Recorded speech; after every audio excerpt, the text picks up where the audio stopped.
Hello, my friends. I am Adam, and this is Language Arts with Adam. And today we're moving on to our next episode. I believe we're on to episode 5 now of our Chinese learning challenge here. Not sure if it's really a challenge, it's just me trying my best to learn Chinese. So it's been pretty fun so far. And of course, it's the beginning still, so I don't have that many characters to memorize. So it's not too bad. But the memory palace is definitely helping. So without further ado, it's a big day, lots of stuff. I've crammed 5 characters into today, and I might regret this. I'm going to try to do at most 5, ideally around 3 or 4 per day.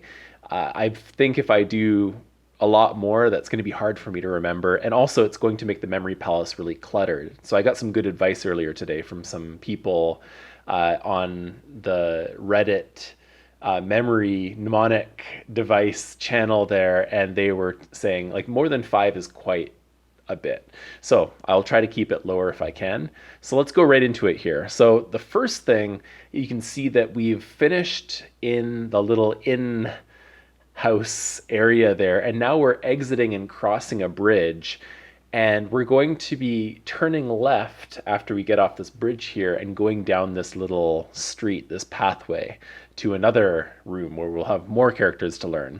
So first of all here, in the story, we have Lilakuma once again. So it's too hot outside, so he's moved under the shade of a tree so he would stop sweating so much. And again, tree is one of those words that, there are pictures, and I think it may have been on the picture that I showed you yesterday, but I can find another one to show you here. But here we're using mu from moved to talk about the character. And of course, because it's Lilakuma, we know that it's the 4th tone, which means the falling tone. So it's mu, mu, there.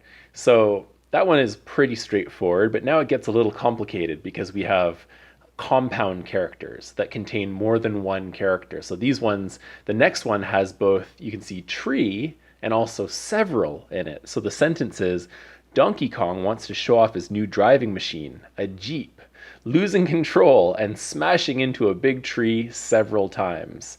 I like to play some games, and some games like Grand Theft Auto, I can definitely see how you would crash into a tree several times here. But we have Donkey Kong, meaning its 1st tone, machine, the meaning here, and Jeep has the G sound, which is where we're getting the pronunciation of this word. So G, and this one here, you can it makes sense though, right?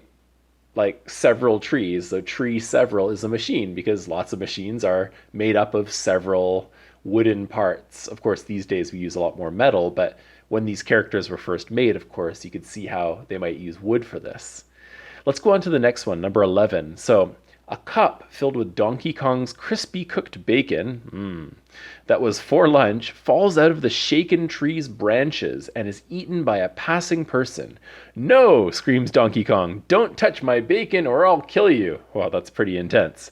But again, using these really exaggerated examples helps this really sink into your memory here. So a cup, the meaning, filled with the crispy cooked bacon, so bay, and we know because it's Donkey Kong, again, it's 1st tone, so bay.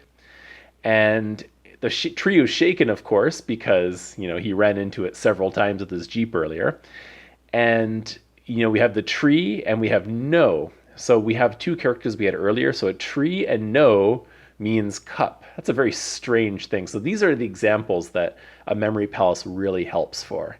Because tree and cup, tree and no, I would never guess that this means cup. That's just a wild combination. But hey, look, my cup, it's not a tree.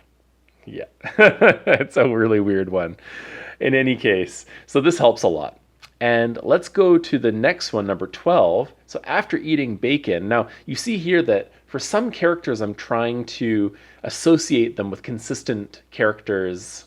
Some Chinese characters I'm associating with consistent, maybe real world characters like animation or superhero characters, things like that. And so person I've associated with Deadpool because I love Deadpool. He's really funny and really memorable because the stuff he does is just really outrageous.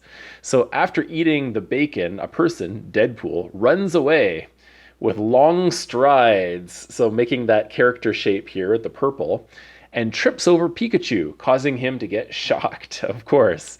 And here we're using Pikachu, meaning it's the second tone, a rising tone, and the sound run is, in this case, we have run, run, because it's the second tone here. So this one, again, I found a nice reminder. So long strides, like really taking a walk with long strides, because that's what the character kind of looks like. Now, this is where the stuff hits the fan. This gets a little complicated because now we have another writing or another version of the character run, which you see when it's a compound character. We'll see this in tomorrow's show here, or tomorrow's, whatever this is, how run is used as a compound character and lots of other characters. It's included together. So the bacon thief, Deadpool, stops running and leans against a wall, clutching his chest, and has a heart attack from the bacon grease. A problem quite prevalent in today's North America, isn't it? And so this one, again, it's just, I didn't give a ton of extra information because for me, I just wanted to remember that this has a different shape. And it's kind of like we had the long strides earlier, but now it's more like someone's leaning up against the wall. And that's how I kind of remember leaning up against the wall. Looks a little bit like this character. All right, that's it for today. I hope this helped you all out. It's helping me out remembering all of these characters. And it was a big step today, and it's going to continue getting larger and larger as we go along, as we get more and more of these characters. We're looking at, in a few months here, getting up to around 1,000 characters, which is pretty crazy. In any case, so if you have any questions, please let me know in the comments below. Don't forget to like and subscribe. Once again, I'm Adam. This is Language Arts with Adam, and remember, learn smarter, not harder. Bye-bye.